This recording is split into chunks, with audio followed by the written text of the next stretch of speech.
I'm always on the lookout for an easy stir-fried dinner to make because it is one of the most convenient ways to cook for a family. A couple of minutes and you've got a full meal for the entire clan. And one of my favorites at the moment is a really simple stir-fry of just chicken and kale with a bit of oyster sauce.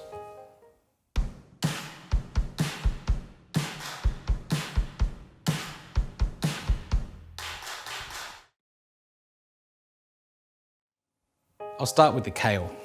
Kale is a really great vegetable for stir frying. Not a traditional one for obvious reasons, but the great thing about kale is that it's a really dry vegetable, doesn't release a lot of moisture, and for stir frying, that's great because it means that your wok isn't gonna get overly soggy and end up stewing rather than frying. To prepare the kale, all I want to do is just trim away all of these thick stalks, and in the process, kind of just tear them up into bite-sized pieces. That's probably enough for the time being. Now a couple of aromatics. Just got some onion and garlic here. The onion I'll just kind of thinly slice. And the garlic I just want to roughly chop. When you stir fry, you don't want your garlic to be finely chopped or minced because it's just going to burn as soon as it hits the oil. You want it to be able to hold up to the heat of the oil a little bit. So just roughly chop the garlic. Doesn't need to be a lot of art to it, but just enough so that you still get a good garlic flavour without letting it burn. And next, my chicken. Just got some nice thigh fillets here. Just trim away a bit of the fat, not too much, otherwise it can get a touch unpleasant in the mouth. And then cut them into kind of large medallions. I think one of the big problems people have with stir frying is they tend to cut everything a bit too small. But if you cut your chicken into slightly large medallions, you'll actually get a lot more flavour because it'll stay more tender on the inside. Now for our chicken, I just want to add some seasonings. You could call it a marinade, but in reality, it's not a marinade. It's not going to sit on the chicken for a long time and infuse into it. It's really a coating. And for that reason, we've got some corn flour to stick this kind of to the outside of the chicken, a bit of soy sauce, some Shaoxing wine here, and a touch of sesame oil.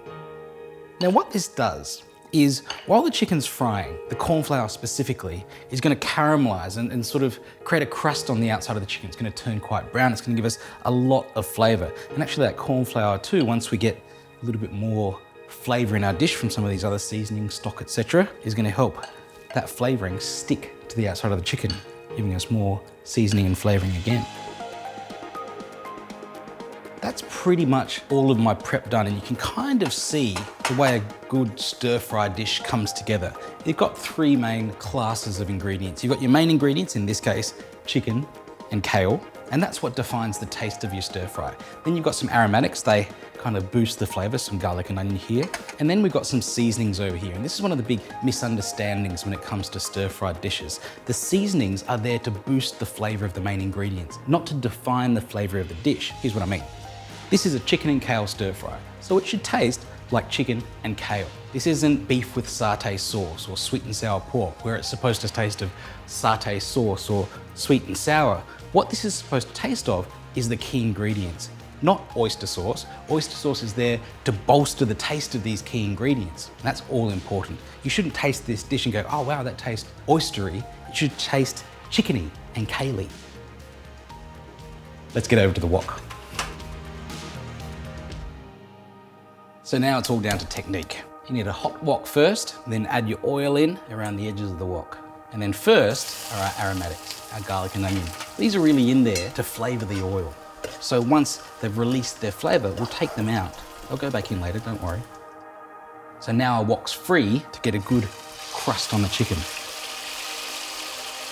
At this point, you really don't need to stir the chicken. I've got probably enough here to do in one batch, but if you're worried, you can always do it in two batches, just to make sure you get a nice browning on the outside, which is all important. And in fact, the more you stir it, the less browning you'll get. So let it get nice and brown without moving, and then you can start to give it a bit of a toss. That looks fantastic. So now back in with our onion and garlic, and our kale as well. You can see how dry this is. I mean, the chicken's giving off some of its liquid, but it's still quite a dry wok. So oyster sauce, and then some of our chicken stock, and some Shaoxing wine. This looks good, and we're pretty much done. But all of that gravy that's around the chicken and kale, we really need to keep that because it's full of flavour. And so just a touch of water and cornstarch mixed together into a slurry. I can start to add that in to thicken up that gravy. Just get that off the heat, onto a plate, serve it with a bit of rice. It's a great family dinner. A chicken and kale stir fry.